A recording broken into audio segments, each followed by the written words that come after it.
12월 21일 주일에 오신 여러분 환영합니다. 좌우를 둘러보면서 한번 방긋 웃어주세요. 잘 오셨습니다. 환영합니다. 네, 추운 겨울날 우리가 따뜻한 미소로 서로 사랑하고 또 격려하는 시간 되면 좋겠습니다. 시간이 다 되어서 우리가 마음을 모두고 성부, 성자, 성령 삼위일체 하나님께 예배하는 시간을 갖도록 하겠습니다. 기도하겠습니다. 그러므로 형제들아, 내가 하나님의 모든 자비하심으로 너희를 권하노니 너희 몸을 하나님이 기뻐하시는 거룩한 산 제물로 드리라. 이는 너희가 드릴 영적 예배니라. 너희는 이 세대를 본받지 말고 오직 마음을 새롭게 함으로 변화를 받아 하나님의 선하시고 기뻐하시고 온전하신 뜻이 무엇인지 분별하도록 하라. 하나님 아버지, 감사합니다. 이 시간도 저희가 주일 예배를 모였는데 하나님이 기뻐하시는 거룩한 산 제물로 우리 자신을 주님께 드리는 시간 되기를 원합니다. 하나님이 받으시는 영적인 예배가 되기를 원합니다. 주님 도우셔서 진리와 계시의 성령을 우리 마음 가운데 부어주셔서 마음의 눈을 열어주시고 하나님을 아는 시간, 우리 소명을 발견하는 시간, 성도를 도우시는 하나님의 약속을 하나님 깨닫는 시간 될 수 있도록 은총을 더하여 주시기를 원합니다. 예배의 처음 시간입니다. 하나님 찬양팀과 또한 기도하는 순서에, 그리고 하나님 말씀 가운데, 봉헌 가운데 함께 하여 주셔서 하나님 받으시는 예배, 우리가 주께 사랑을 드리는 사랑의 고백이 되는 그러한 예배 될 수 있도록 하나님 아버지 도와주시옵소서. 처음 시간입니다. 마치는 시간까지 삼위일체 하나님 홀로 주관하시고 영광 받아 주시옵소서. 예수님의 이름으로 기도하옵나이다. 아멘. 오전 예배 오신 여러분들 환영하고 축복합니다.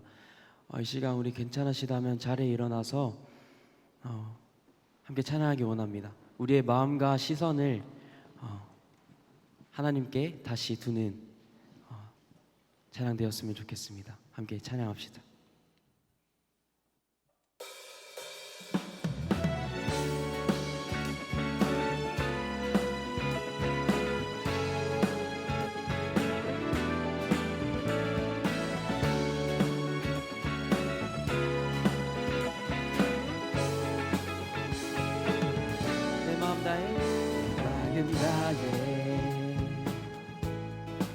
주 이름 찬양해, 주 사랑 기뻐,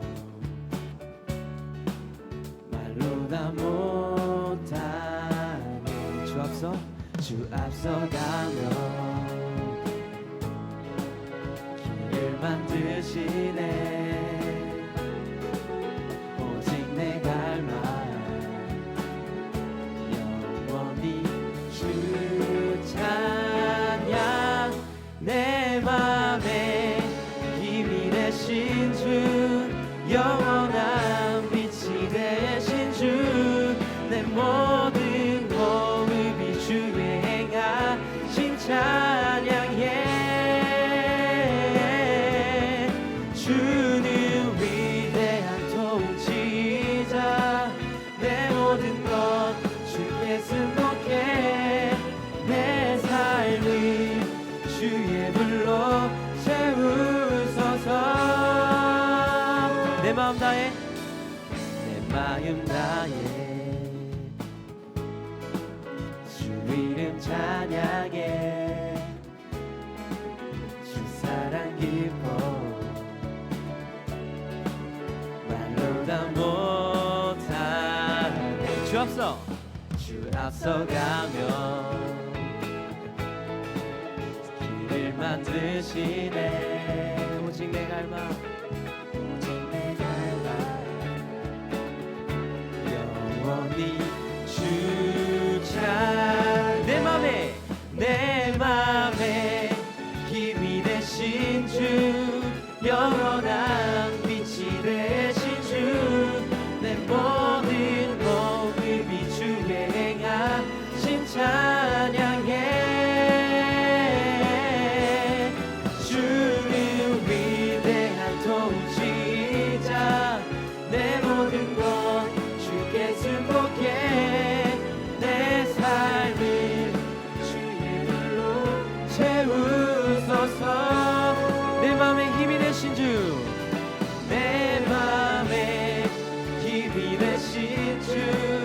영원한 빛이 되신 주 내 모든 호흡이 주의 행하심 찬양해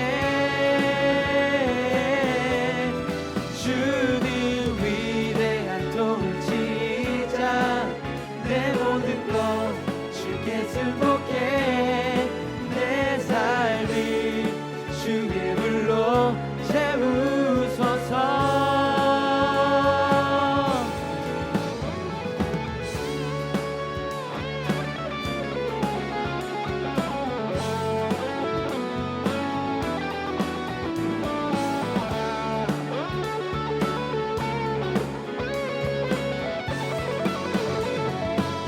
내 맘에 힘이 되신 주 영원한 빛이 되신 주 내 모든 호흡이 주의 행하심 찬양해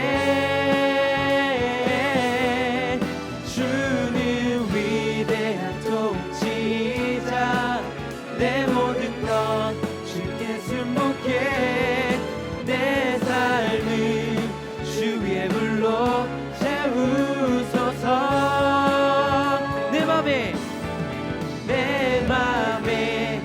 힘이 되신 주 영원한 빛이 되신 주 내 모든 호흡이 주의 행하심 찬양해 주는 위대한 통치자 내 모든 것 주께 승복해 내 삶을 주의 불로 채우소서 내 맘에 힘이 되신 주 내 힘이 되신 주 영원한 빛이 되신 주 내 모든 호흡이 주의 행하심 찬양해 주는 위대한 통치자 내 모든 것 주께 승복해 내 삶을 주의 불로 채우소서 우리 하나님께 영광의 박수 올려드립시다.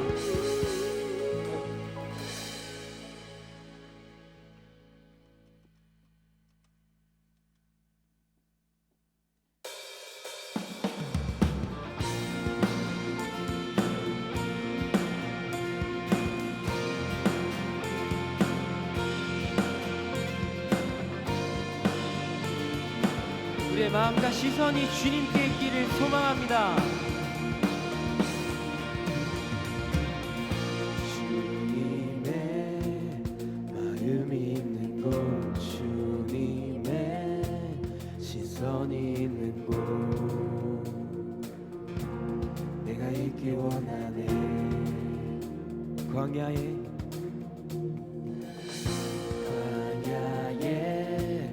꽃을 피우시고 사막에 강물을 내시니 주의 놀라운 손길 푸른 마르고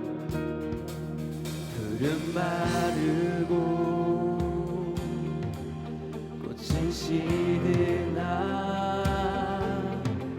주의 말씀을 영원하네 나의 마음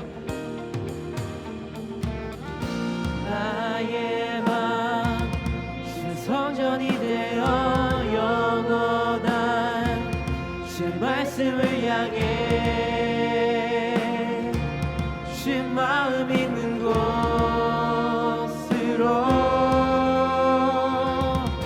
나의 삶 주의 말씀을 따라 이루실 주의 나라를 향해 주의 시선 있는 곳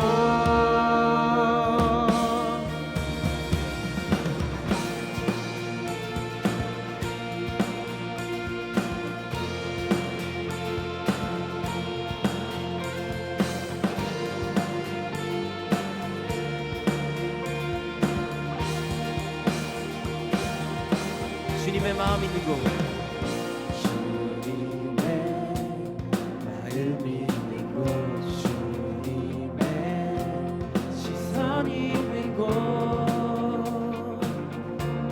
내가 있기 원하네 푸른 마르고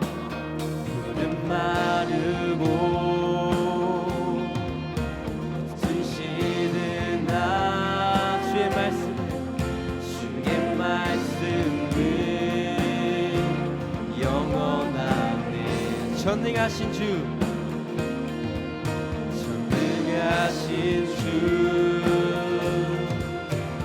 거룩하신 왕 주님의 말씀 이루시네 나의 맘 주 성전이 되어 영원한 주 말씀을 향해 주의 마음 있는 곳으로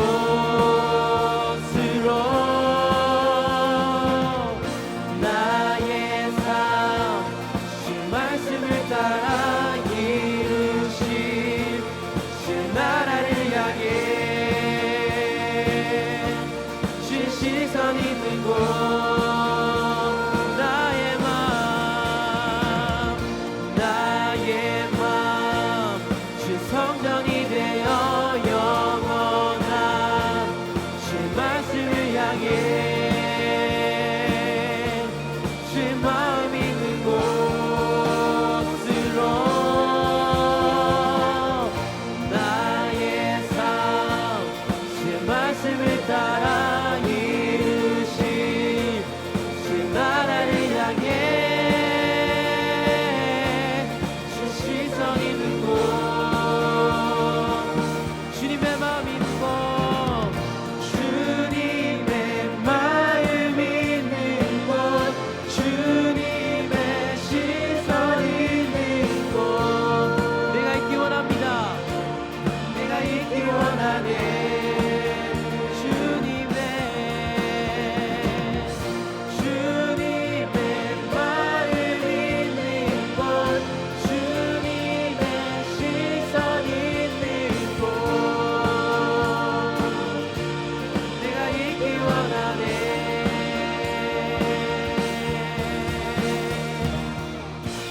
우리의 마음과 시선이 주님께 있길 소망합니다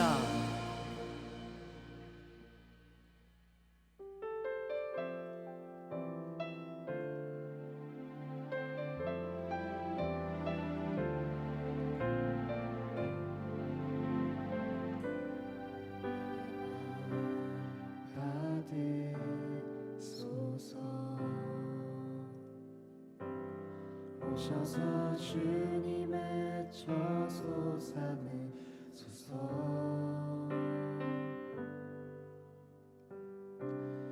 나의 전부이신 주여 내 맘을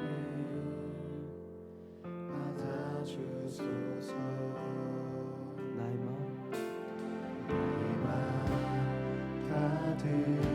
받으소서 오셔서 주님의 저소 삼으소서 나의 전부이신 주여 내 맘을 받아주소서 나의 맘을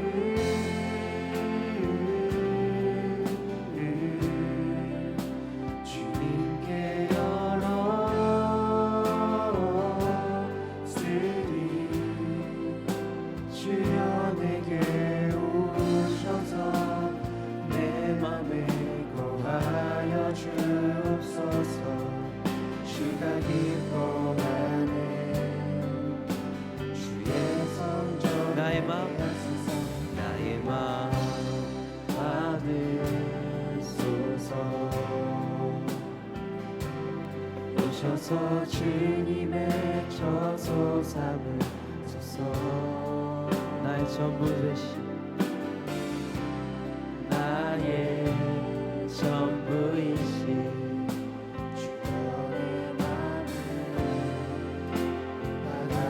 목소리 높여서 나의 마음 받으소서.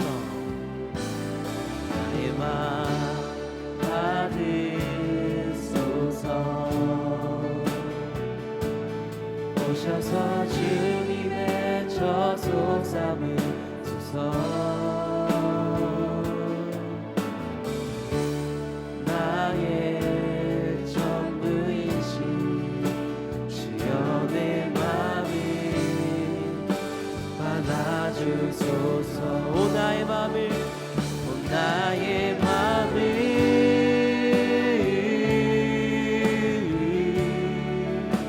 주님께 열었으니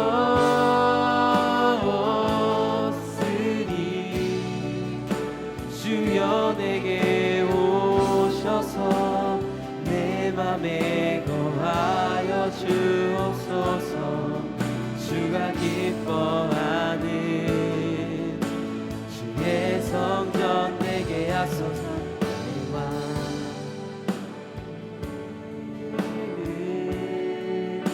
주님께 열었으니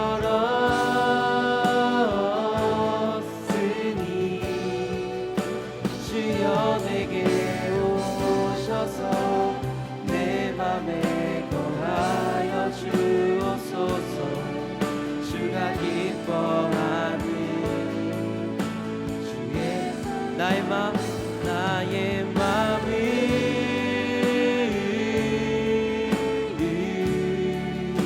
주님께 열었으니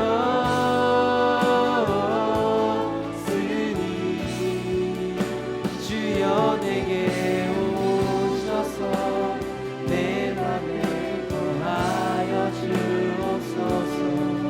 주가 기뻐하는 주의 성전 내게 나의 마음 받으소서. 오셔서 주님의 저소 삼으소서. 나의 전부이신 나의 전부이신 주여 내 마음을 받아주소서. 모든 시선을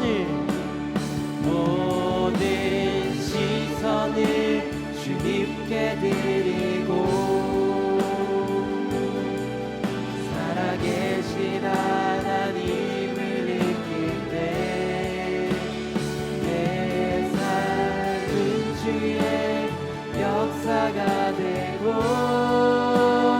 하나님이 일하기 시작. 모든 시선을 주님께 드립시다. 모든 시선을 주님께 드리고 살아계신 하나님을 느낄 때 내 삶은 주의 역사가 되고 하나님이 모든 시선을 주님께 모든 시선을 주님께 드리고 전능하신 하나님을 느낄 때 전능하신 하나님을 느낄 때 세상은 주의 나라가 되고 하나님이 여러분들의 목소리만 고백해 봅시다. 모든 시선을 주님께 드리고 전능하신 하나님을 느낄 때 세상은 주의 나라가 되고 하나님이 일하기 시작하네. 기도하겠습니다. 집은 지혜로 말미암아 건축되고 명철로 말미암아 견고하게 되며 또 방들은 지식으로 말미암아 각종 귀하고 아름다운 보배로 채우게 되느니라. 사랑과 은혜가 충만하신 아버지 하나님, 지난 16주차간의 치열했던 학기 동안 벅찬 과제와 시험 속에서도 주님의 크신 은혜와 사랑으로 저희를 붙들어 주시고 이곳까지 인도해 주심에 감사드립니다. 모든 일정을 마치고 지친 몸과 마음을 이끌고 다시금 주님 앞에 섰습니다. 한동대학교에 모인 저희가 각자의 무거운 짐을 주님 앞에 내려놓고 찬양과 말씀, 기도를 통해 회복의 은혜를 누리게 하시고 세상이 줄 수 없는 평안으로 채워주실 주님을 찬양합니다. 사망의 골짜기 같은 순간에도 저희를 구원하시고 넘어지고 좌절하여 주님과 멀어질 때마다 다시 일으켜 세워주시고 다시 주님께로 오게 하셔서 회복하고 다시 가까워지게 하시는 놀라운 은혜로우심과 자비하심에 감사합니다. 주님, 이 시간 지난 한 학기와 이번 한 주를 되돌아봅니다. 학업과 다른 활동으로 분주하다는 핑계로 주님을 뒤로 미루진 않았는지, 또 관계들 속에서 지체들에게 상처를 주진 않았는지 이 시간 돌아보며 회개합니다. 주님의 자비하심으로 저의 허물을 덮어주시고 저희로 인해 상처 입은 영혼들에게는 치유의 은혜를 허락해 주세요.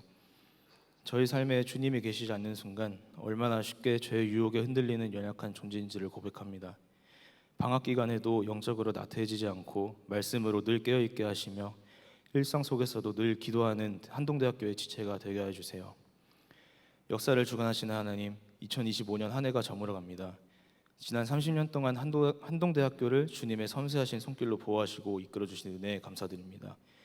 이제 하나님의 대학 한동대학교가 30년을 넘어 새로운 해를 바라봅니다. 다가오는 2026년 새롭게 세워질 총장님과 총학생회 위에 지혜를 더해주셔서 사람이 아닌 하나님을 두려워하며 한동대학교가 진정으로 세상을 변화시키고 하나님 나라를 확장하는 학교로 성장하도록 이끌어가게 해주세요. 특별히 정든 이곳을 떠나 주님께서 계획하신 곳으로 가는 졸업생들을 기억하여 주세요. 4년 동안 한동에서 훈련받은 인성, 지성, 영성을 바탕으로 주님께서 예비하신 각자의 자리에서 한동의 가치와 예수 그리스도의 복음을 담대히 전하게 해주세요. 또한 새롭게 입학할 신입생들을 축복하여 주시고 우리 재학생들이 그들에게 한동의 가치를 잘 흘려보내며 주님의 사랑으로 따뜻하게 품을 수 있도록 넉넉한 마음을 허락해 주세요. 주님, 보이지 않는 곳에서 예배를 위해 수고해 주시는 섬김의 손길들을 위해 기도합니다. 각자의 자리에서 헌신하는 신앙 공동체들을 기억하여 주시고 각 신앙 공동체마다의 역할로 인해 온전히 예배에 집중하기 힘들 때가 있습니다. 때로는 주님, 이 활동이 힘들어서 공동체를 떠나는 지체들도 있습니다. 주님, 이 공동체원들의 마음과 길을 열어주셔서 섬김의 자리 자체가 기쁨의 유해가 되게 하시고 찬양과 음향, 촬영의 자리에서 각자의 역할을 충실히 수행하되 동시에 그들의 마음에서는 기도와 고백이 흘러넘쳐 나오게 하시고 귀로는 기도와 말씀이 들리는 은혜가 이루어지도록 주님 이 공동체들을 기억해 주시고 함께해 주세요. 열방으로 복음을 들고 흩어지는 공동체와 팀들을 위해 기도합니다. 준비하는 과정부터 주님이 함께해 주시고 260여 명의 학우들이 밟는 땅마다 하나님의 나라가 임하게 되는 역사가 일어나게 해주세요. 성령 하나님께서 함께해 주시고 주님의 의로우신 오른손으로 지켜주셔서 매 순간마다 복음의 열정에 가득 차기를 기도합니다. 이 학우님들이 안전하게 복음을 전하고 돌아올 수 있도록 저희가 각자의 자리에서 저들을 위해 기도할 수 있도록 도와주세요. 이 시간 선포되는 말씀을 듣습니다. 말씀을 전하시는 김기호 목사님을 성령의 능력으로 붙들어 주셔서 듣는 저희가 주님의 음성을 들을 수 있게 해주세요. 단순히 듣는 것에 그치지 않고 삶의 현장에서 실천하는 살아있는 믿음을 허락하여 주세요. 말씀이 저희 마음에 깊이 새겨져 예배를 마치고 이 교회 문을 여는 순간부터 그 말씀이 저희를 이끌어 주세요. 이 모든 기도를 우리를 죄에서 구원하시고 영원한 생명 되신 예수 그리스도의 이름으로 기도드립니다. 아멘. 12월 21일 주일 예배 오신 여러분 환영합니다. 주부를 보시면서 우리가 몇 가지 교회 소식을 알려드리도록 하겠습니다. 오늘 저녁 7시에 프레이즈 찬양 예배가 있습니다. 우리가 예배하는 이유입니다. 주제가 그런 내용이고요. 하나님께 받은 사랑에 응답하고 예배자의 정체성과 삶을 함께 묵상하는 자리로 여러분을 초대합니다. 여러분들 오늘 저녁 7시에 제풀에 오셔서 연말 연시 또 하나님을 더 사랑하고 고백하는 그러한 시간 가졌으면 좋을 것 같습니다. 동계 방학 공동체 아울리치 중보기도를 요청드립니다. 겨울 방학 동안 12개 공동체 17개 팀 265명의 학생들이 국내외로 여러분 선교를 하게 됩니다. 그들이 나가서 예수님의 이름을 전하고 또 하나님 나라의 복음을 전할 때 놀라운 역사가 있도록 그들의 전도와 섬김을 통해서 복음이 확장되고 하나님 나라의 은총이 전파될 수 있도록 여러분들이 기도해 주시길 부탁하고요. 그리고 후원하는 그 부분도 여러분들이 계좌를 참고하시고 마음에 감동되시는 대로 후원해 주시기를 부탁을 드립니다. 한동대학교의 기부금 영수증 발급 안내를 알려드립니다. 24일까지 메일로 신청해 주시면 세금 계산하실 때 필요하신 분들 필요한 서류를 받을 수 있습니다. 방학 중 진행되는 연말 특별 예배 안내를 드립니다. 1번 성탄 감사 예배인데 25일 날 아침 11시에 우리 효암채플에서 성탄 감사 예배를 드립니다. 이날은 드레스 코드가 필요합니다. 빨간색 혹은 초록색 옷을 입고 오셔서 주님의 오심을 함께 축하하는 그런 시간을 가졌으면 좋겠다 생각이 듭니다. 빨간색하고 초록색뿐만이 아니라 사실 믿음이 더 중요한데 주님의 나심을 기뻐하는 믿음을 가지고 함께 와서 예배할 수 있도록 하시면 될 것 같고요. 12월 31일에는 송구 영신 예배가 진행이 됩니다. 역시 저녁 9시에 진행이 되는데 여러분들이 또 한 해 동안 우리를 지켜주셨던 하나님의 은혜를 기억하고 감사하고 또 회개하는 그런 시간을 또 연말에 가지면서 새로운 해를 준비하는 마음을 가지고 함께 예배에 임하시면 좋을 것 같습니다. 공동체 성경 읽기는 매주 또 주일 저희가 주보에 기재하고 있는데 잊지 않으시고 매일 하나님 말씀을 읽고 말씀을 적용하고 사는 여러분 되시기를 주의 이름으로 부탁을 드립니다. 우리 자녀를 둘러보시면서 한번 인사합시다. 에벤에셀 뜻이 여기까지 우리를 도우신 하나님을 부르는 그런 고백인데요. 에벤에셀의 하나님 찬양합니다. 자녀를 둘러보면서 인사합시다. 에벤에셀의 하나님 찬양합니다. 오늘 하나님 말씀은 베드로후서 3장 1절로 13절 말씀을 함께 보도록 하겠습니다. 베드로서 3장 1절로 13절입니다.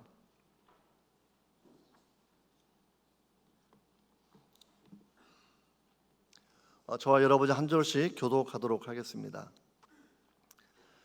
사랑하는 자들아, 내가 이제 이 둘째 편지를 너희에게 쓰노니 이 두 편지로 너희의 진실한 마음을 일깨워 생각나게 하여 거룩한 선지자들이 예하는 말씀과 주되신 구주께서 너희의 사도들로 말미암아 명하신 것을 기억하게 하려 하노라. 먼저 이것을 알지니 말세에 조롱하는 자들이 와서 자기의 정욕을 따라 행하며 조롱하여 주께서 강림하신다는 약속이 어디 있느냐.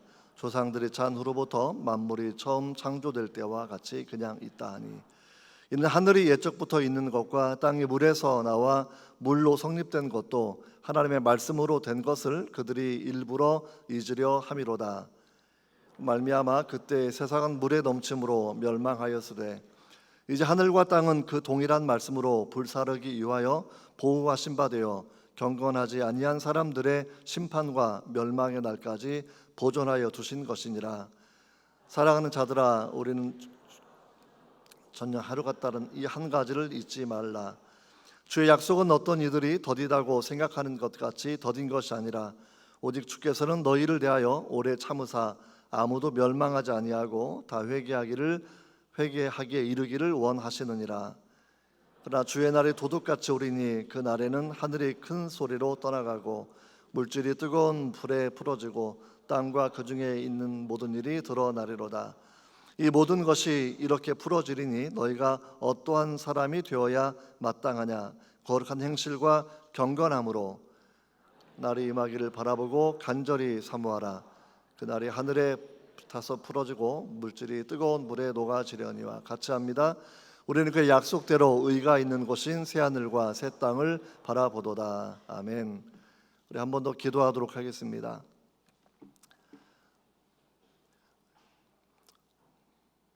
예수 그리스도의 아버지 영광의 하나님, 이 시간도 저희가 이 말씀을 통해서 주의 뜻을 알기를 원합니다. 진리와 계시의 성령을 모든 성도의 마음 가운데 비추어 주시고 조명해 주셔서 하나님의 말씀을 깨닫고 영의 양식 삼으며 기도의 제목 삼고 주의 뜻이 되어 우리 삶을 지도하는 빛이 될 수 있도록 주님 은총을 베풀어 주옵소서.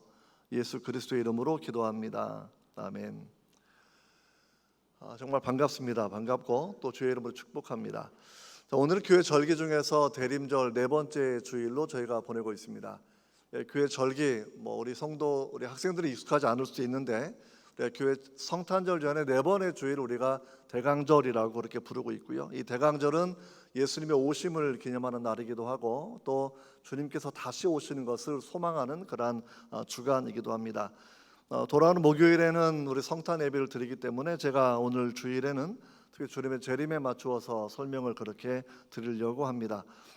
예수님이 우리의 소망이라고 얘기했을 때는 과거를 바라볼 때에 구약의 모든 예언을 성취하시고 오셨던 주님 우리가 기억하고 감사하는 시간을 갖고요. 그리고 교회 시대를 바라보면서는 정말 우리 마음에 내주하실 뿐만이 아니라 온 세상에 복음이 전파되는 과정 가운데 함께 하시는 하나님을 바라보는 그런 시간이기도 하고, 그리고 요한계시록 마지막 챕터에 나와 있는 것처럼 마라나타, 사도들의 오랜 소망은 죽음과 고통과 눈물이 해결되는 하나님 나라의 완성을 바라보는 소망을 가지고 살아왔습니다.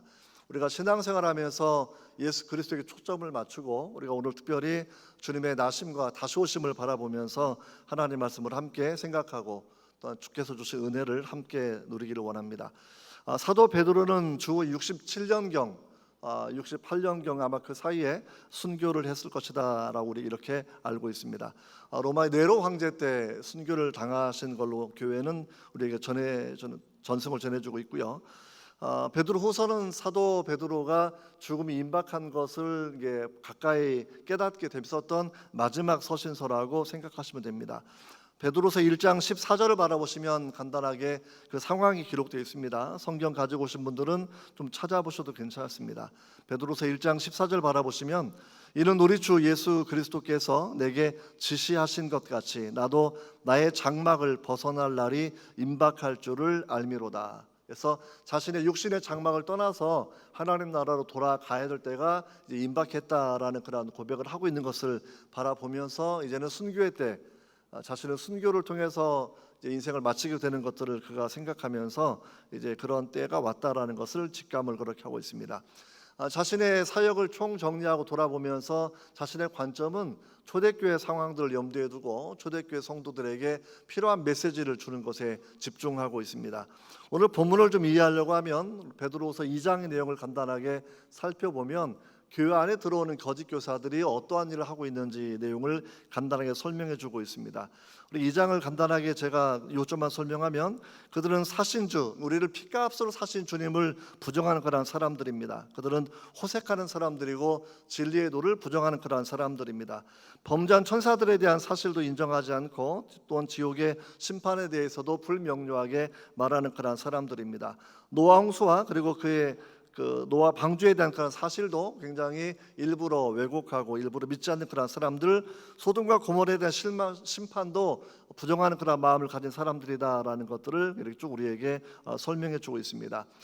교회 안에 가장 무서운 것은 이단적 사상이고 성경의 본질을 벗어나게 하는 잘못된 가르침인데 그 부분 2장에서 쭉 설명한 다음에 3장 1절에 이렇게 설명을 하는 거죠. 사랑하는 자들아 내가 이제 이 둘째 편지를 너희에게 쓰노니 이 두 편지로 너희의 진실한 마음을 일깨워 생각나게 하며 이렇게 시작을 쭉 하고 있는 거죠. 사랑하는 자들아 아가페토스라는 헬라어인데 신약성경 한 60번 이상 사용되는 그런 단어이기도 합니다. 사랑하는 자들에게 무엇을 설명해 주는 것일까라는 그런 부분들.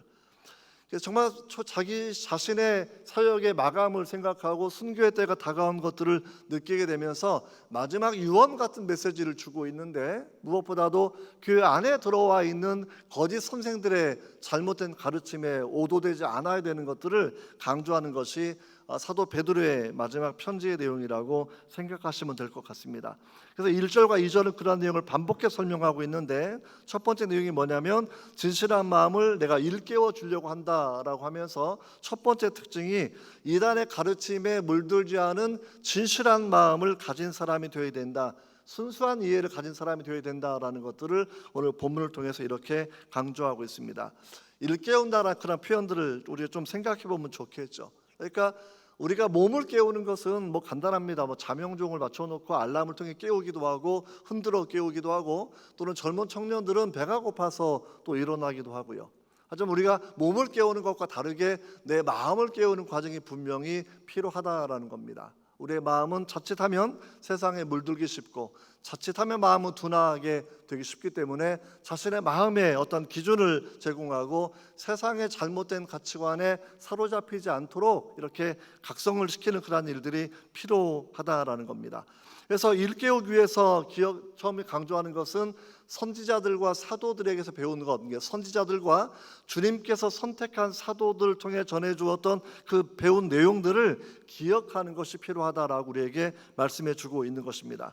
여러분, 신앙생활의 가장 중요한 표준은 교회의 터가 마치 구약의 선지자들과 신약의 사도들 위해 세워졌던 것처럼 구약 성경과 이제는 신약 성경, 이 두 가지 신구약 성경 위에 우리 신앙의 표준이 여기 있다라는 것을 우리가 분명히 기억해야 됩니다. 그래서 성경을 우리가 정경이라고 얘기할 때 캐논이라는 말을 쓰고 있는데 표준이 되는 것이라는 그런 내용으로 여러분들이 이해하시면 되겠죠. 신앙생활은 때로 우리가 하나님 주신 은혜가 있어서 마음도 뜨거워지고 또는 은사도 주어지고 열매도 맺겠지만 가장 중요한 것은 성경에 있는 그대로 하나님을 믿고 하나님을 알고 하나님을 섬기는 것이다라는 이 부분을 우리가 분명히 기억해야 할 것입니다. 자, 이런 거 생각해 보면 우리가 종교 개혁주의를 10월 말에 지날 때마다 참 감사한 것, 자국어 성경을 가졌던 것 참 고마운 그런 내용이라고 생각합니다. 한국에 기독교가 들어온 지 이제 벌써 140년이 좀 넘어간 그런 시점이 되어가는 것 같습니다. 1885년에 이제 선교에서 도착을 했는데 CCC 초대 총재였던 김중훈 목사님이 왜 이렇게 한국교회가 지난 세기에 놀랍게 성장했는가, 세계 선교의 모범이 되었는가라고 얘기하면서 한국교회 성장한 원인을 세 가지로 설명한 적이 있습니다.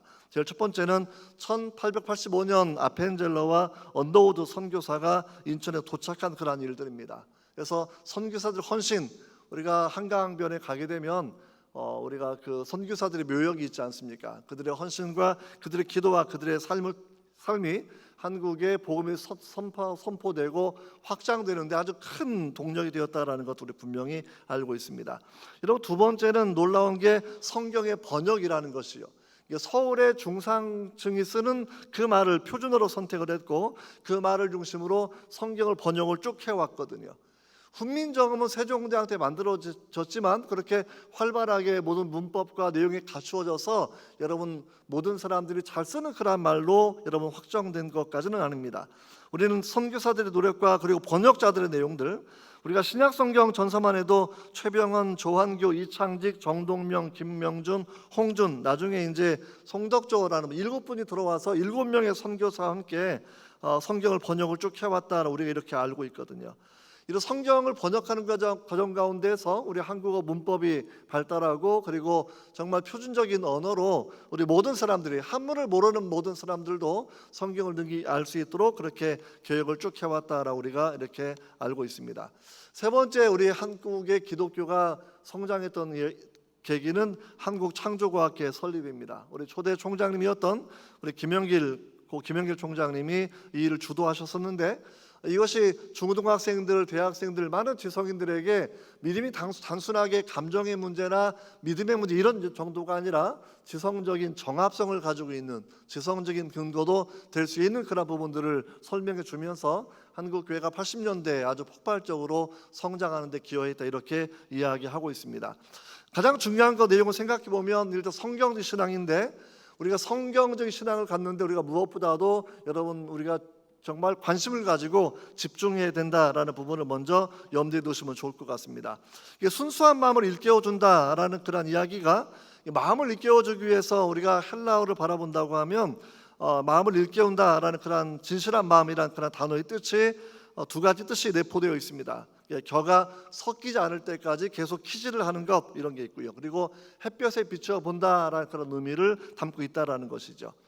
햇볕에 비춘다라는 그런 이야기, 여러분들이 이제 여러분들은 이렇게 풍요로운 시대를 살아가니까 뭘 떼워 쓰는 걸 잘 하지 않죠. 구두도 그냥 낡으면 그냥 버려버리고 이런 건데 제가 대학생 다닐 때만 해도 구두를 늘 갈아서 끼웠던 때가 있었고 제 예전에 어른들을 바라보면 고무, 일종의 고무다라, 물을 담는 그런 그릇들인데 이게 깨지고 구멍이 나면 버리지 않고 다 떼어서 옛날에 썼거든요. 그래서 고무 떼옵니다, 달아 떼옵니다, 뭐 이런 사람들이 자전거를 타고 다니면서 떼어주던 그런 때가 있었다라는 거죠.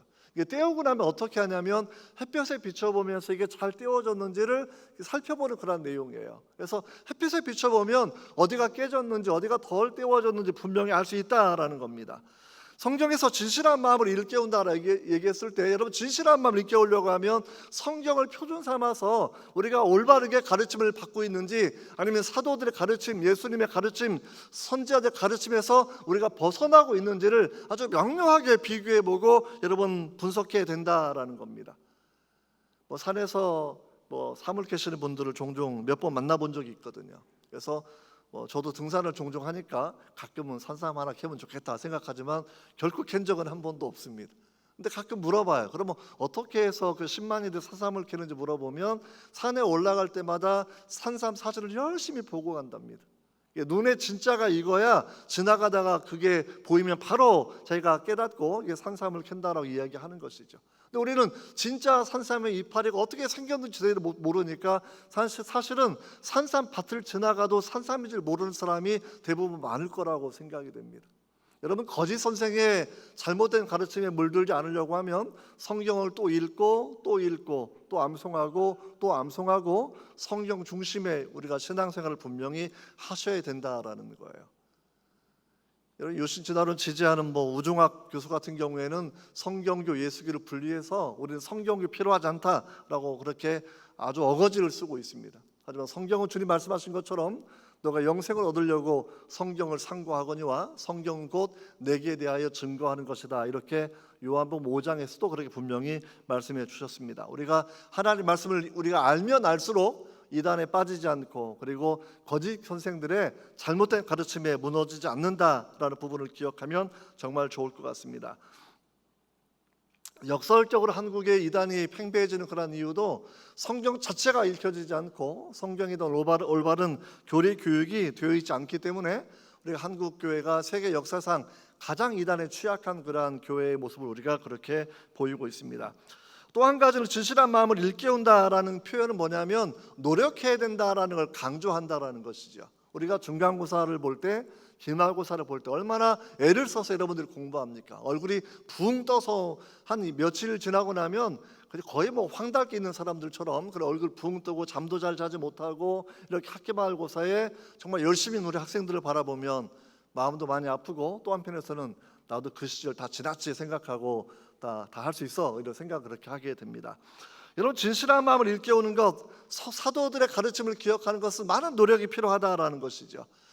기독교인이 저지르면 안 되는 죄 중에 한 가지가 나태함이란 그런 죄, 나태함. 7가지 가장 큰 죄악 중에 한 가지에 포함되는 것이 나태함이란 그런 죄인데 나태함은 우리가 하나님을 아는데 게으른 것을 이야기합니다. 우리가 1장 8절에도 이런 것이 너에게 흡족한즉 너희로 우리 주 예수 그리스도를 알기에 게으르지 않고 그렇죠. 예수님을 알기에 게으르지 않아야 된다라는 거예요. 성적을 올릴 때에도 교과서를 우리가 분석하고 암송하고 또는 깊이 연구하는 것처럼 여러분 성경을 깊이 연구하고 암송하고 성경 내용을 우리가 내 삶의 표준 삼아서 내 행동의 원칙으로 삼으려고 했을 때에 주의 말씀은 내 발의 등이 되고 내 길에 빛이 되는 그런 은혜를 우리가 분명히 경험할 수 있지 않겠습니까? 오늘 3장 18절 오늘 3장의 마지막 부분 넘어가 이렇게 기록하고 있는데 오직 우리 주 곧 구주 예수 그리스도의 은혜와 그를 아는 지식에서 자라나라. 요한 베드로후서의 마지막 절이 이런 자라남에 대한 권면이라는 것이죠. Keep growing, 계속 자라나야 된다라는 거예요. 믿음은 자라나지 않으면 정체되어서 완성되는 것이 아니라 자라나지 않으면 믿음은 죽어버리는 겁니다. 믿음은 어느 정도까지 자라나야 되냐면 예수 그리스도의 분량에 이를 때까지 자라나야 된다고 성경은 우리에게 설명해 주고 있습니다. 이만하면 됐다라는 믿음이 아니라 예수님의 그 믿음까지 우리 믿음이 자라날 수 있도록 성경을 읽고 의심하지 않고 말씀을 따라 살려 우리가 노력을 하는 것이 분명히 필요하다라는 것이죠. 여러분 신명기 우리가 4장 9절을 바라보아도 이렇게 기억함의 중요성을 노력의 중요성을 많이 강조하고 있습니다. 내가 눈으로 본 그 일을 잊어버리지 말라. 내가 생존하는 날 동안에 그 일들이 내 마음에서 떠나지 않도록 조심하라. 너는 그 일들을 내 아들들과 내 손자들에게 알게 하라. 그러니까 내가 기억해야 되고 마음에서 떠나지 않게 해야 되고, 그리고 내 자녀와 내 손자 손녀들에게 하나님 말씀이 전달될 수 있도록 노력해야 된다라고 이렇게 말씀을 해주고 있다라는 겁니다. 나중에 우리 한동의 청년들이 언젠가 결혼하고 가정을 이루고 또 자녀를 낳게 되면 가정 예배를 드려야 되고 PRS를 해야 되고, 그리고 계속 말씀을 가르쳐 주면서 말씀과 신앙이 계승될 수 있도록 그렇게 노력하셔야 됩니다. 여러분, 두 번째는 이제 함께 또 이 부분을 생각해 보기를 원합니다. 그럼 왜 이렇게 성경에 집중해야 되는 것일까? 여러분, 오늘 본문을 4절 바라보시면 3절 4절 이렇게 되어 있는데, 먼저 이것을 알지니 말세에 조롱하는 자들이 와서 자기의 정욕을 따라 행하며 조롱하되 이르되 주께서 강림하신다는 약속이 어디 있느냐. 다시 말하면 조롱하는 자들이 오는 때가 있다라는 거예요. 성경을 조롱하는 사람들, 창조를 조롱하는 사람들, 노항수를 조롱하는 사람들, 예수님의 강림을 조롱하는 사람들이 분명히 오게 될 텐데, 그때가 되면 그들이 신앙의 근간을 흔들어 버리기 때문에 우리가 미리 성경의 표준에 집중해야 된다, 우리에게 이렇게 권면을 하고 있는 거 우리가 바라보게 됩니다. 여러분, 예수님께서도 우리가 종말론에 대한 교훈, 마태복음 우리가 24장 25장을 바라보시면 거짓 그리스도가 나타날 것이다, 거짓 선지자들이 활동할 것이다, 이런 경고를 분명히 해주셨고, 사도 바울도 자신이 떠난 이후에 정말 양떼들에게로 사나운 이리들, 거짓 목자들이 올 것이다 라고 이렇게 예언을 하고 있고, 오늘 베드로 사도 역시 오늘 본문을 통해서 거짓 교사가 베드로서 2장에 어떠한 이야기를 하고 있는지, 그리고 3장을 바라보면서 그들이 단순한 가르침을 떠나서 성경적인 신앙을 조롱하고 비웃는 시대가 오게 될 터인데, 우리가 그들의 내용을 분석하고 어떻게 대응할 것인지를 오늘 우리가 본문을 통해서 이렇게 우리에게 설명해 주고 있습니다. 여러분, 주님의 말씀 우리가 깊이 기억하고 말씀을 우리가 가지고 살아가야 될 것입니다. 주의 강림하신다는 이 소식을 부정하는 것이 거짓 교사가 가지는 가장 큰 주장이라는 거예요. 우리 영국 성공회를 바라보고 로마 카톨릭을 바라보면서 이미 종말에 대한, 주의 재림에 대한 교리가 무언가 잘못되었다라는 그런 그들의 이야기를 종종 많이 듣게 됩니다. 창조에 대해서 다른 견해를 가진 사람들이 많이 활동하는 것도 우리 많이 알고 있습니다. 노아 홍수에 대해서 대격변설을 부정하는 많은 사람이 활동하는 것도 우리가 알고 있습니다. 성경은 그러한 사람들 활동할 것을 우리에게 예언해 주셨고, 그 내용을 바라보면서 우리가 거짓 교사가 교회 안에서 어떻게 활동할지를 알고 있기 때문에 우리가 더욱더 분명하게 이 내용을 기억하고 지켜야 된다라는 거예요. 먼저 거짓 교사의 특징을 사도 베드로는 그들이 정욕을 쫓는다라는 그런 단어를 쓰고 있습니다. 정욕을 쫓아 산다라는 표현들, 자신의 본성을 따라 사는 사람들이다, 이렇게 이야기하고 있는 것이죠. 사도들 시대로 돌아가 본다고 하면 그리스 철학에 익숙한 사람들, 율법주의 익숙한 사람들, 그러니까 유대인 출신들 같은 경우에는 행위 구원을 가지고 들어오는 그런 사람들이 있었고, 그리스 철학 사상과 종교 영지주의에 치중한 그런 사람들은 성육신을 부정하고 또 하나님의 인격적인 간섭을 부정하는 사람들이 활동하는 것들이 여러분 그렇게 예언되어 있지 않습니까? 부활을 부정하는 사람들, 성육신을 부정하는 사람들, 전부 다 거짓된 교사들의 그런 내용이라고 이미 사도들이 우리에게 명확하게 설명해 주었다라는 것이죠. 여러분, 지난 우리가 300년 정도 계몽주 시대 이후를 바라본다고 하면 참 교리가 많이 더 약해진 그런 때를 우리는 계몽주 시대 이후를 우리가 그렇게 바라보게 됩니다. 성경에 대한 신적인 권위와 무성도 그때부터 부정되기 시작한 것이 가장 큰 흐름이라 우리 그렇게 알고 있고요. 여러분, 계몽주의가 들어오게 되니까 성경의 기적을 부정하고 예언을 부정하고 창조를 부정하고 주님의 재림도 부정하고 천국과 지옥도 조롱하는 그런 사람들의 평가가 많아진 것으로 분명히 여러분 알고 있지 않습니까? 그런데 이성과 과학을 표준으로 삼고 이성을 넘어서고 자기들이 정의한 과학이라는 기준을 넘어서면 전부 다 진리가 아닌 것으로 매도하는 그런 일들이 여러분 계몽주 시대 그 이후에 가득한 것을 우리가 그렇게 알게 됩니다. 신학자들 마찬가지입니다. 예수의 부활을 부정하면 거짓 교사이고 이단이죠. 하지만 예수의 부활을 부정하고 신화로 취급하는 사람들마저도 신학이란 그런 이름으로, 신학자 이름을 가지고 활동하는 것 우리 그렇게 여러분 알고 있습니다. 예전에 제가 국민일보에 글을 썼던 때가 있었는데, 불뚜만 제자의 견해를 빌려서 불뚜만은 이단 사상을 가진 사람이다, 이런 글을 발표한 적이 있었습니다.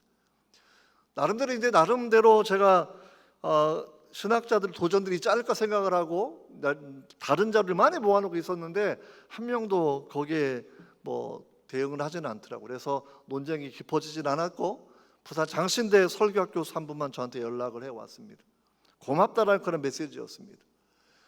신학대학원 학생들이 설교자가 되지 않으려고 한다라는 그 이유를 쭉 쓰고 있는 거예요. 신학교에 입학하게 되면 성경이 신화고 성경이 설화이고 성경의 기적도 성경의 부활도 전부 다 사실이 아닌데 내가 왜 성경을 가지고 설교를 하고 살아야 되는지라는 그런 의문을 이야기하고 설교자가 되지 않으려고 하는데, 불뚜만 사상을 이단적인 사상으로 비판해 주셔서 너무나 고맙습니다. 다음 학기부터는 이런 책들을 먼저 공부하고 그 이후에 설교를 가르치겠다라는 그러한 이야기를 제가 전해 들은 적이 있습니다. 여러분, 사도 베드로가 먼저 이것을 알지니 말세에 조롱하는 자들이 와서, 조롱한 자들 오기 때문에 우리가 성경에 집중하고 성경의 표준에 대해 우리가 분명히 기억하고 있어야 된다, 우리에게 이렇게 말씀해 주고 있는 것이죠. 그 내용을 살펴보면 주께서 강림하신 약속이 어디 있느냐? 다시 말하면 예수님의 재림에 대한 약속이 그 맹신 아니냐? 혹은 그 강박증 아니냐? 왜? 많은 이단들로 지금 그렇게 예수님의 재림을 가지고 장난을 치고 있는데, 그래서 이걸 바라보면서 베드로가 먼저 당시의 이야기 상황을 설명해 주는 거죠. 그들이 주께서 강림하신다는 약속을 부정하고 있다라는 거예요. 하지만 사도 요한의 마지막 고백과 소망이 무엇입니까? 마라나타, 아멘 주 예수의 오시옵소서라는 것이 사도의 마지막 소망이었다라는 거예요. 주님의 오심을 통해서 인류의 근본적인 문제, 죄의 문제와 죽음의 문제와 질병의 문제와 이 모든 것들이 한 번에 해결되는 것은 주님의 오심을 통해서 완전하게 여러분 실현될 수 있기 때문입니다. 베드로가 아주 간략하긴 하지만 주의 재림을 부정하는 사람들의 견해를 아주 단순하게, 아주 간략하게 분석하고 있습니다. 그런 거짓 교사들 뭐라고 설명하고 있냐면, 창조된 이후에, 조상들이 잔 이후에 세상은 안정되어 있다. 그러니까 물리적 세계가 안정되어 있으니까 주의 재림하게 되면 새하늘과 새 땅이 생기게 되고 우주가 멸망하고 재창조되는 과정이 있어야 되는데 그게 말이 안 된다라는 그런 견해를 그들이 피력했다라는 거 우리가 이렇게 본문 내용을 통해 알 수 있습니다. 그럼 베드로가 그들의 견해에 뭐라고 반박을 하고 있냐면, 그들의 말 자체가 이미 창조를 언급하고 있다라는 겁니다. 창조된 이후에 세계가 안정되어 있다라는 것, 어째 그리스의 철학은 그렇게 이야기하고 있었습니다. 영원한 우주론을 가지고 있었으니까 플라톤이라든지 아리스토텔레스라든지 그리스 철학자들은 우주 자체가 영원하다라는 하나의 세계관을 가지고 있었고, 그러한 견해에 물들었던 거짓 교사들은 똑같이 교회에 와서 그렇게 이야기하고 있는 것이죠. 우주는 영원하다, 이 자체가 안정되어 있다. 다만 교회에 오니까 창조 자체를 인정을 했어요. 그리스 철학자들은 창조 자체를 인정하지 않습니다. 조물주의 개념을 약간 가지고 오긴 하는데, 우리가 플라톤이나 그리스 철학자 내용을 바라보면 우주적 질서 부여자 이런 개념을 가지고 설명을 하고 있지, 성경이 말하는 창조주 이런 개념을 말하고 있지는 않습니다. 그들은 다만 교회에 있는 가짜 선생들이니까 나도 창조 믿어 이거 이야기하고 있는 거죠. 그러니까 우리나라에서 요즘에 굉장히 유행하는 것이 유신 진화론 아닙니까? 나도 창조 믿는다라는 거죠. 나도 유신론자라는 것이죠. 하지만 창조의 방법이 진화론이라고 주장을 하면서 진화를 인정해야 지성인이고 진화를 인정해야 교회 청년들이 돌아올 것이다라는 아주 해괴한 그런 주장들을 하고 있지 않습니까? 베드로의 대응 논리는 단순합니다. 그러니까 창조라는 말 자체를 인정하고 있는데, 창조라는 것 자체가 하나님의 개입, 하나님의 시작을 이야기하는 거다. 창조에 하나님이 시작하셨고 하나님이 개입하셨다고 하면 하나님이 더 이상 개입하지 않을 것이라고 말하지 말라라고 하는 그런 이야기를 오늘 본문을 통해서 이렇게 설명해 주고 있습니다. 내용이 좀 더 베드로후서 내용 3장 내용이 약간 그 명료한 단어로 설명되지는 않는데 요점은 그거예요. 하나님의 말씀으로 창조가 되었다라는 거죠. 창세기 1장 2절 3절 첫째 날 내용을 바라보면서 저 물 가운데 궁창을 나누시는 그런 장면을 바라보면서 이 물을 통해서 이제 우주와 또 생명체가 시작되었던 그런 것들을 아주 간략하게 여러분 설명해 주고 있습니다. 시편 33편 6절에도 여호와의 말씀으로 하늘이 지은 바 되었으며 그 만상을 그의 입의 기운으로 이루었도다라고 설명하고 있습니다. 역시 히브리 3장에서도 정말 모든 집마다 지은 이가 있는 것처럼 역시 우주 자연 만물에도 지으신 창조주가 있다라는 그런 아주 명쾌한 논증을 성경 자체가 여러분 활용하고 있습니다. 말씀으로 창조된 것, 말씀으로 창조가 되었다고 하면 창세기 1장처럼 아름답게 창조하셨고 종류대로 창조하셨고 이걸 그대로 명료하게 믿으셔야 되는데 이 신화론자들은 아름다운 창조와 종류들의 창조를 완전하게 부정합니다. 다만 그들은 창조주를 믿고 있고 창조가 있었다라는 이 시작점을 인정하고 있다는 차원에서 오늘 본문의 비판 대상하고 동일하다 생각합니다. 우리는 노아홍수가 있었다라는 것을 우리는 성경은 분명하게 사실로 가르치고 있습니다. 노아홍수가 한 번이었느냐 여러 번이었느냐 얘기하면서 단일격변, 다중격변 창조과학에 대한 견해가 두 가지 크게 나누어져 있지만 성경의 교리를 우리가 바라본다고 하면 단일격변이 성경의 해석에 더 정합성을 가지고 있다고 생각합니다. 우리는 알프스의 수천 미터 높은 산맥에도 조개층이 있는 걸 그렇게 알고 있습니다. 조개 화석이 거기도 포함되어 있습니다. 엄청난 격변이 한 번 있었다라는 것이죠. 유타주의 솔트레이크시티 염해로 우리가 알고 있고요. 세계 곳곳의 거대한 호수들을 바라보게 되면 염해로 되어 있는데 다른 이유를 가지고도 설명하는 학자들이 있긴 있습니다만 가장 심플한 것들은 큰 격변이 일어났고 그리고 정말 내륙의 담수호들이 바다에 짠물로 채워질 만큼 바닷물이 넘쳤던 때가 있었다라는 것은 우리가 쉽게 추론할 수 있지 않겠습니까? 하지만 오늘 본문에서 베드로가 뭘 설명하고 있냐면 그들은 일부러 잊으려고 한다 이렇게 그들의 태도를 비판하고 있습니다. 논리학 요리를 얘기하면 확증 편향 오류, 믿고 싶은 것만 믿는 것이고 믿지 않으려고 하는 것은 아무리 많은 증거를 갖다 대어도 믿지 않으려고 거부하는 사람들의 마음의 특성을 사도 베드로가 아주 명쾌하게 설명하고 있거든요. 여러분 유발 하라리라는 무신론 역사학자도 여러분 역사학자들도 불구하고 확증 편향 오류를 그렇게 스스로 즐기며 사용하고 있지 않습니까? 기독교인이 잘못한 것, 종교인이 잘못한 것들은 그렇게 많이 이야기하면서 무신론자가 잘못한 것은 절대 언급하지 않습니다. 정치학자들은 지난 100년의 세계사를 바라보면서 무신론자가 공산주의 신념을 가졌을 때에 1억 6,800만 명 정도가 살해되고 희생되었다.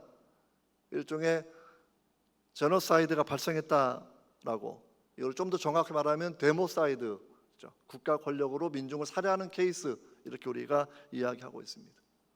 무신론자들 책을 바라보면 그들은 늘 종교인들의 문제를 드러내고 있지만 무신론자가 얼마나 더 큰 문제를 저질렀는지 그들을 결코 인용하지 않는 것들을 바라보면서 믿고 싶은 것만 믿고 또 외면하고 싶은 외면하려고 하는 확증 편향 오류를 그들이 가지고 있다라는 거 우리가 이렇게 알 수 있습니다.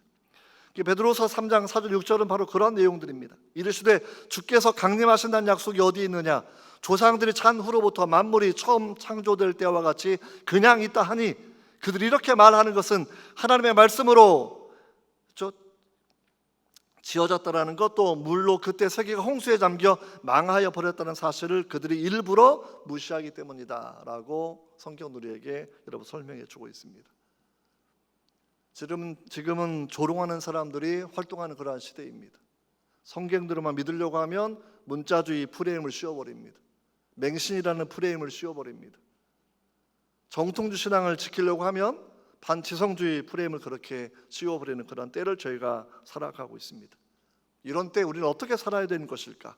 베드로의 오늘 후서 3장 8절로 13절까지는 성도가 가져야 될 삶의 자세를 크게 세 가지를 설명해 주고 있습니다.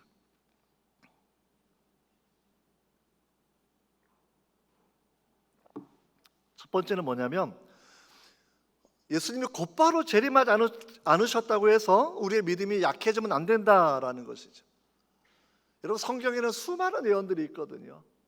당대에 성취되는 그런 예언도 있고 오랜 마지막 종말의 시대에 성취되는 그런 예언들도 있다고 하면 우리는 주께서 재림하시라는 약속이 바로 그 당대에 성취되기 원했던 마음도 분명히 있었겠지만 성도들의 마음 가운데 주의 약속의 전체를 바라본다고 하면 당시에는 여러분 분명히 성취될 수 없는 내용들이 재림에 대한 그런 예언들입니다.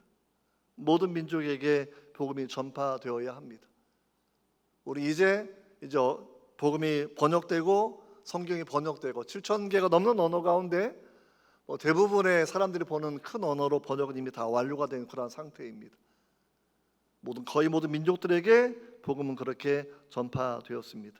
그러니까 주님의 재림이 초대교회 2000년 전 상황으로 돌아가 본다고 하면 주님이 바로 재림하지 않으셨지만 그렇다고 해서 주의 말씀이 공수표가 아니니까 결코 믿음이 약해지면 안 된다라는 그런 부분을 설명하면서 2000년 전의 성도들에게는 좀 더 넉넉한 마음을 갖게 해주시려고 하루가 1000년 같다, 1000년이 하루 같다라는 시편의 내용을 인용하면서 우리 인간의 시간에 너무 협소한 마음 가지고 재단하지 않아야 된다라는 부분을 그렇게 강조하고 있습니다. 그렇다고 하루와 1000년을 이렇게 교환할 수 있는 그런 언어로 사용하고 있지는 않습니다. 중요한 건 주님의 재림이 늦어지는 이유가 있다라는 것이죠. 만민에게 복음을 전파하기 위한 것입니다. 우리 마태복음 마지막 챕터를 바라보면 만민에 가서 제자 삼으라고 하는 주의 명확한 명령이 있는데 우리가 이런 제자 삼는 일, 선교하는 그 일들 이것이 하나님의 명령이고 우리가 지금은 그 일, 가능하면 모든 사람들이 멸망을 당하지 않도록 하기 위하여 전도와 선교하는 그 일이 필요하다라는 것들을 사도들이 독려해주고 있는 것이죠. 지금처럼 KTX 또는 비행기에 타고 다니는 그런 시대가 아닙니다. 얼마나 먼 길을 그들은 발이 부르트며 그렇게 전도 여행을 했겠습니까? 로마로 가는 길이 쉬웠겠습니까? 안디옥 가는 길이 쉬웠겠습니까?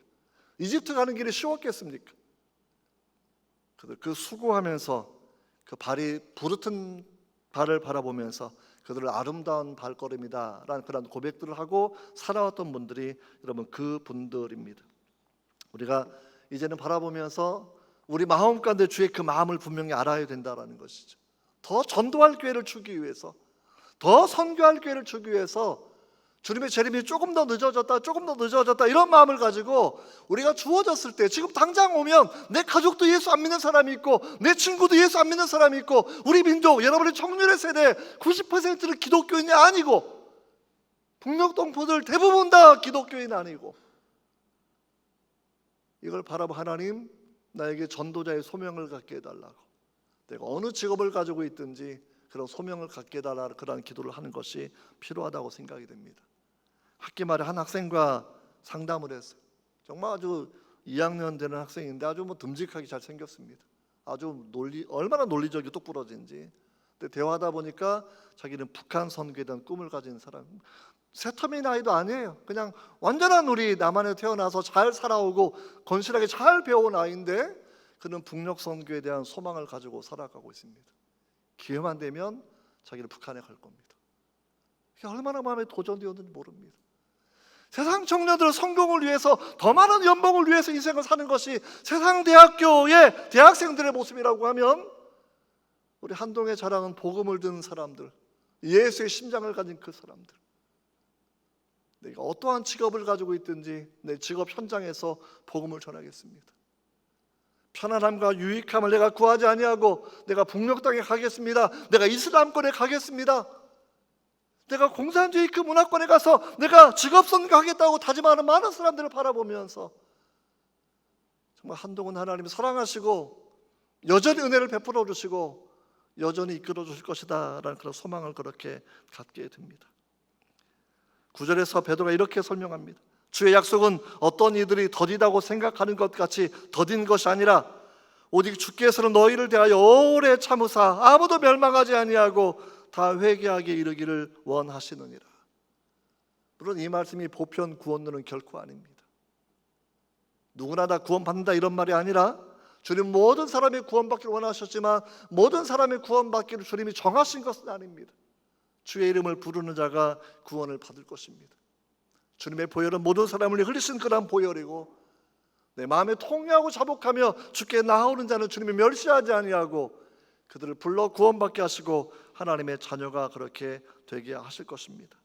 이미 시편 기자는 이 부분을 설명하면서 여호와는 긍휼이 많으시고 은혜로우시며 노하기를 더디하시며 인자하심이 풍부하시도다라고 이렇게 여러분 고백하고 있지 않습니까? 우리 신앙생활, 우리 각자의 삶에는 에베네셀의 하나님입니다. 사실 역사를 바라보면 전도의 역사가 결국 에베네셀의 그 하나님을 그들로 느끼게 하는 것이 여러분 전도의 목적이 분명히 여러분 아니겠습니까? 우리가 이 마음을 다시금 부둥켜 안고 살아가면서 하나님, 우리가 성경들의 신앙을 가지고 전도자가 되게 하옵소서라는 마음을 갖기를 바랍니다. 또한 주님 베드로를 통해 하셨던 말씀은 주의 재림은 생각지 않은 때 도둑처럼 임할 것이다 라는 그런 내용이죠. 10절에 설명하기를 그러나 주의 날이 도둑같이 오리니, 도둑같이 오리니 그 날에는 하늘이 큰 소리로 떠나가고 물질이 뜨거운 불에 풀어지고 땅과 그 중에 있는 모든 일이 드러날 것입니다 라고 베드로가 이렇게 우리에게 설명해 주고 있습니다. 꼭 이 부분 기억하셔야 돼요.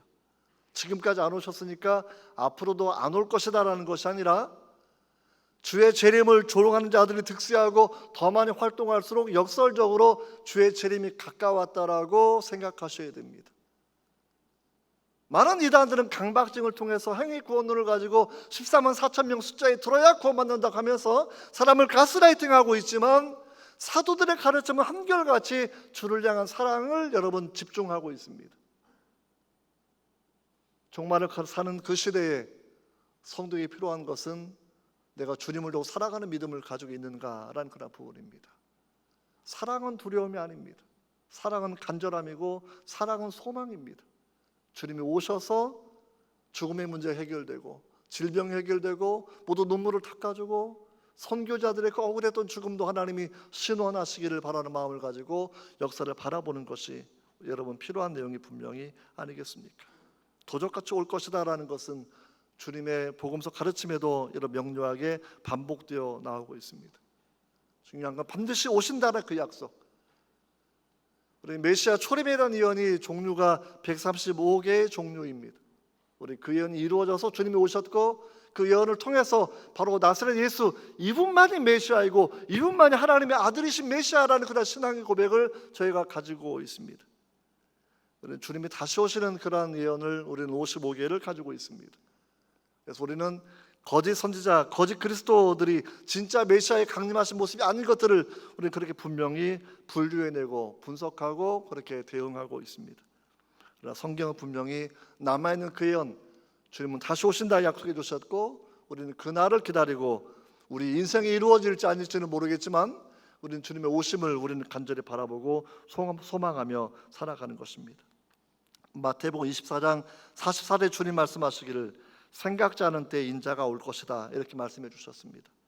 마태복음 25장 13절에 그런즉 깨어 있으라 너희는 그 날과 그 시를 알지 못한다라고 되어 있습니다. 마가복음 13장에서 주께서 말씀하시기를 그 날과 그때는 아무도 모른다라고 이렇게 말씀해 주셨죠. 다만 조심하고 깨어 있으라, 조심하고 깨어 있으라라는 것. 무슨 얘기겠습니까? 우리 마음이 계몽주에 물들지 않도록, 우리 마음이 이단에 물들지 않도록, 우리 마음이 창조를 부정하는 진화론에 물들지 않도록, 우리 마음이 정말 행위 구원론에 빠졌던 율법주의에 물들지 않도록, 우리 마음이 영지주의에 물들지 않도록, 주의 성육신과 부활을 부정하는 거짓된 교사들 가르침에 물들지 않도록 우리 교리의 진실한 마음, 진실한 이해를 지키고 이것을 지키는 것이 여러분 깨어 있어야 된다고 하는 가장 중요한 내용입니다. 여러분 이걸 우리 바라보시면서 우리 삶의 성경은 분명히 이렇게 적용해 주고 있습니다. 12절 말씀인데 하나님의 날이 임하기를 바라보고 간절히 사모하라 되어 있고, 그래서 하나님의 날이 임하기를 바라보고 간절히 사모하는 사람이 되어야 마땅하다라고 우리에게 설명해 주고 있는 것이죠. 하나님의 날이 오기를 바라는 것이 우리의 소망이어야 된다라는 거예요. 그렇죠? 11절에도 이 모든 것이 이렇게 풀어지리니 너희가 어떠한 사람이 되어야 마땅하냐, 거룩한 행실과 경건함을 가지고 살아가는 그 사람이 되어야 되는 우리에게 말씀해 주고 있습니다. 그러니까 날과 시가 언제인지 이건 우리가 전혀 관심을 가질 내용도 분명히 아니고 사도나 주님도 그렇게 말씀하신 적 한 번도 없습니다. 다만 우리가 어떠한 사람이 되어야 될 것이냐라는 것, 주님을 사모하고 주님을 사랑하는 사람으로 살아가야 된다. 왜? 사랑은 독점적인 것이고 사랑은 배타적인 것이지 않습니까? 세계 유명한 신학자들의 유명한 목사님들의 말도 우리는 이제는 조심해서 들어야 될 때가 됐습니다. 유명한 목사님들도 포괄주의를 외치기 시작합니다.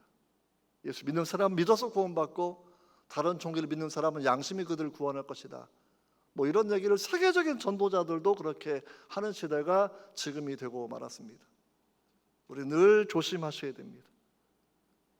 사도들은 그렇게 말한 적이 없고 주님은 나를 통하지 않고는 아버지께로 올 자가 없다라고 주님은 분명히 단언해 주셨습니다. 종교 다원주의에 물들지 않도록, 쾌락주의에 물들지 않도록, 율법주의에 물들지 않도록 우리는 조심해야 되는 거죠. 성경의 권위를 부정하고 무시하면서 그저 오직 해석만 이야기하고 인간이 쓴 책 이 부분만 강조하면서 성경에 수십만 개 오류가 있다고 말하는 잘못된 사상들에 우리가 물들지 않아야 할 것입니다. 여러분, 주님을 더욱 사랑하는 사랑의 마음을 지키십시오. 우리 거룩한 행실과 경건함으로 그 사랑을 여러분 표현하십시오. 그리고 이제 마지막 질문입니다. 우리가 어떻게 해야 거룩해질 수 있습니까? 어떻게 해야 거룩해질 수 있습니까? 요한일서 1장 7절 말씀에 예수 그리스도의 보혈 앞에 죄를 고백하는 자가 거룩함을 얻을 수 있습니다. 다른 길은 없습니다.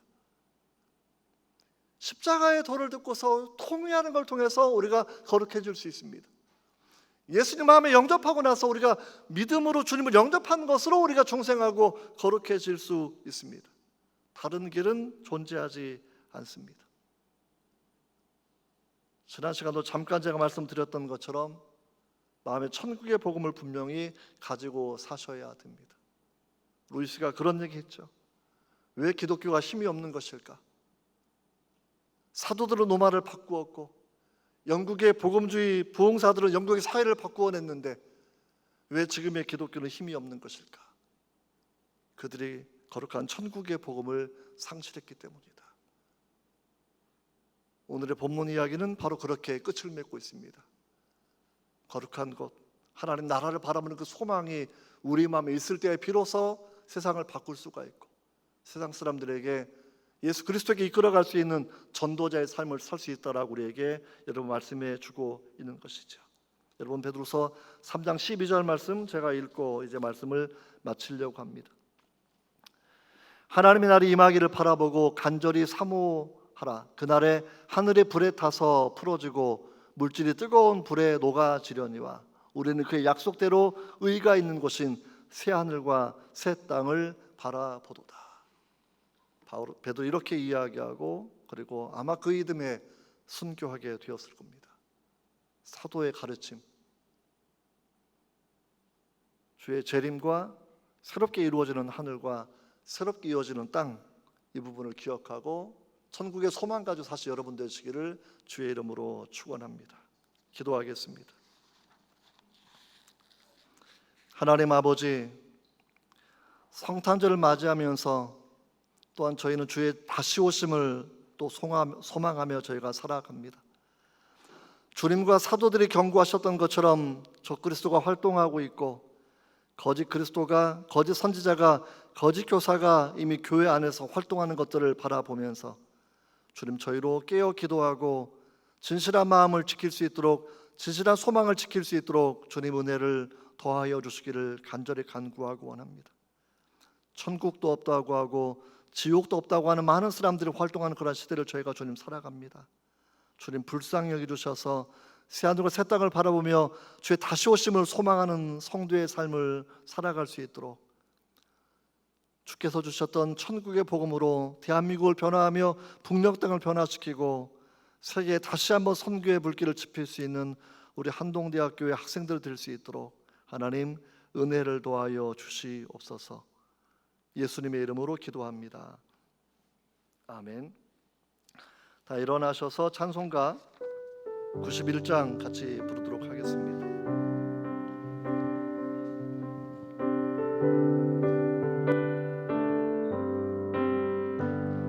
슬픈 마음 있는 사람 예수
주의 이름 우리 기쁨 되도다. 주의 품에 안길 때에 기뻐 찬송 부르리. 예수의 이름은 세상의 소망이요 예수의 이름은 천국의 기쁨일세. 우리 발길 다가 그의 보좌 앞에 나아가 왕의 왕께 경배하며 멸류관을 드리니. 예수의 이름은 세상의 소망이요 예수의 이름은 천국의 기쁨일세. 우리 한 번 더 말씀을 기억하면서 기도하기를 원합니다. 하나님, 세상에 물들지 않고 이단 사설에 물들지 않고 종교 다원제에 물들지 않고 지단원에 물들지 않고 하나님, 선지자와 사도들이 전해주었던 성경들의 신앙을 가지고 살게 하옵소서라는 그런 고백을 우리가 함께 하기를 원합니다. 우리 한번 자신의 신앙을 위해서 주님 말씀 위에 서 있는 건강한 신앙 되게 해달라고 우리 같이 한번 기도하도록 하겠습니다. 하나님 아버지, 감사합니다. 우리의 믿음이 예수님의 분량에 이를 때까지 성장하기를 원합니다. 예수 그리스도를 아는 그 은혜와 지식에서 자라나기를 원합니다. 오 하나님, 도와주셔서 혼란스러운 그런 시대를 저희가 살아가고 있는데 주님 불쌍히 여겨주시옵고, 하나님 사도들의 신앙, 주님 말씀한 신앙을 지키고 살 수 있도록 하나님 역사하여 주시기를 원합니다. 하나님의 창조를 기억하게 하시고 또한 주의 재림을 타는 소망하며 사는 우리가 될 역사하여 주셔서 우리 한동의 청년들이 대한민국의 재복음화와 북녘의 복음화와 하나님 온 세상의 선교를 위해서 자신의 재능이 사용되기 원하는 마음 가지고 기도할 때 주님 응답하여 주시기를 기도하고, 주 하나님 원합니다.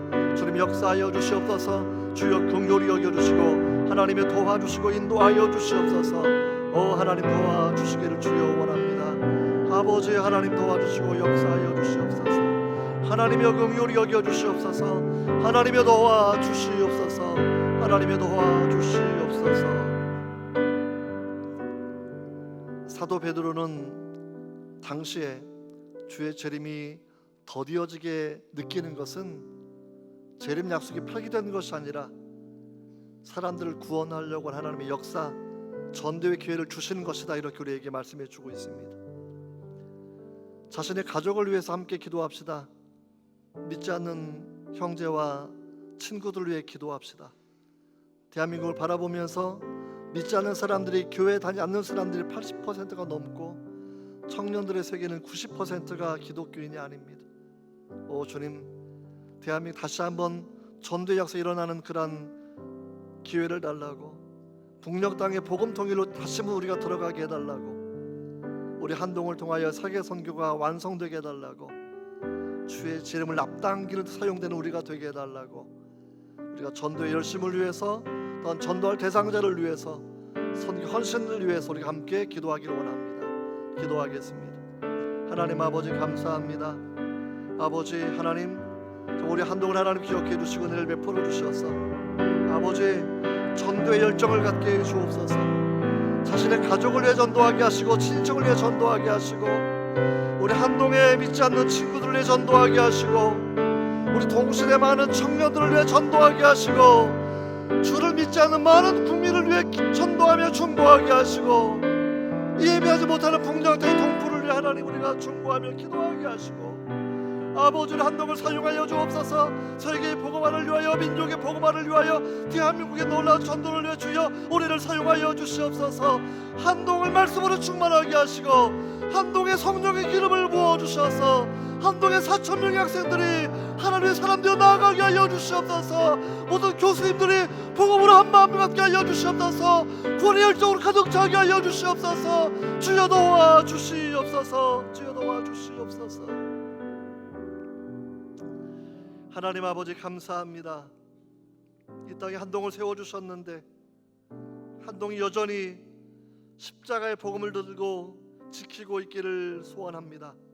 하나님, 방학 동안에 집에 돌아가는 친구들, 군에 가는 친구들, 우리 한동에 흩어지는 청년들을 기억해 주셔서 그들이 간 곳에, 발걸음이 닿은 곳에 전도의 역사 일어나게 하여 주시옵고 주의 말씀 흥왕하여 줄 수 있도록, 왕성해 줄 수 있도록 주님 도와주시옵소서. 우리 한동을 통하여 민족을 새롭게 하시고 한동을 통하여 복음의 통일을 이루어 주시고 한동을 통하여 세계 만방에 예수의 복음 전파되게 하여 주시옵소서. 지금은 우리 위하여 독생자 보내주신 하나님 아버지의 끝없는 사랑과 십자가의 마지막 피 한 방울 물 한 방울 다 쏟아부어 주신 예수 그리스도의 구원의 은총과 우리를 중생케 하시며 성화의 길을 인도하시고 세계 선교에 일하기를 원하시는 인도하시는 성령 하나님의 크신 사랑의 은총이 하나님이 나를 사모하며 복음 전하는 직업 소명 갖기 원하는 모든 한동의 성도들 머리 위에, 가족과 군에 있는 형제들과 선교지에 있는 모든 한동의 성도들 머리 위에 지금도 영원토록 함께 있기를 간절히 축원하옵나이다. 아멘.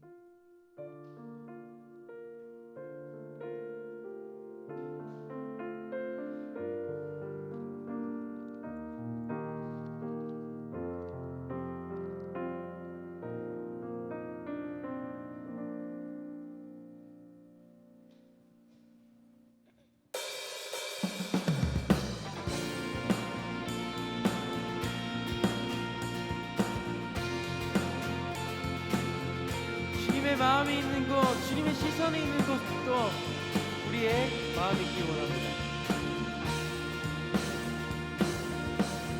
주님의 마음이 있는 곳, 주님의 시선이 있는 곳, 내가 있기 원합니다. 내가 있기 원하네.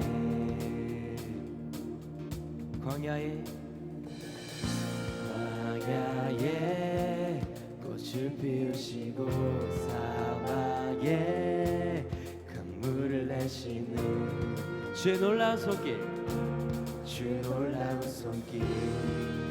푸른 마르고 푸른 마르고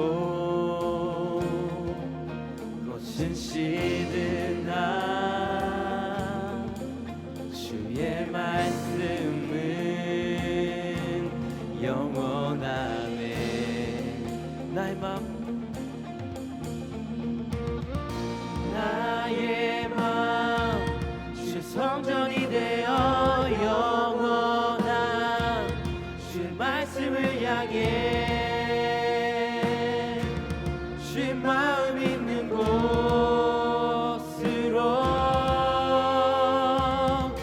나의 삶 주의 말씀을 따라 이루신 주의 나라를 향해 주의 시선 있는 곳.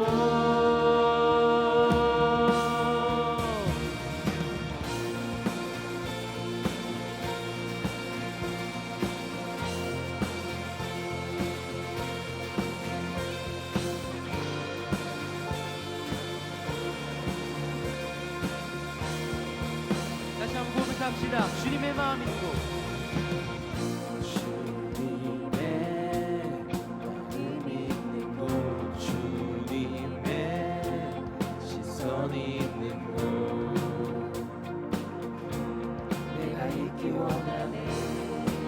푸른 마르고 꽃을 시는 날 주의 말씀은 영원하네.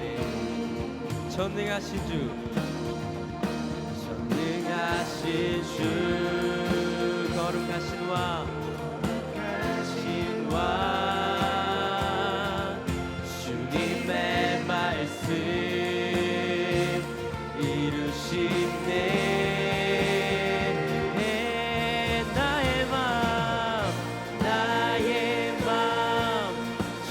성전이 되어 영원한 주 말씀을 향해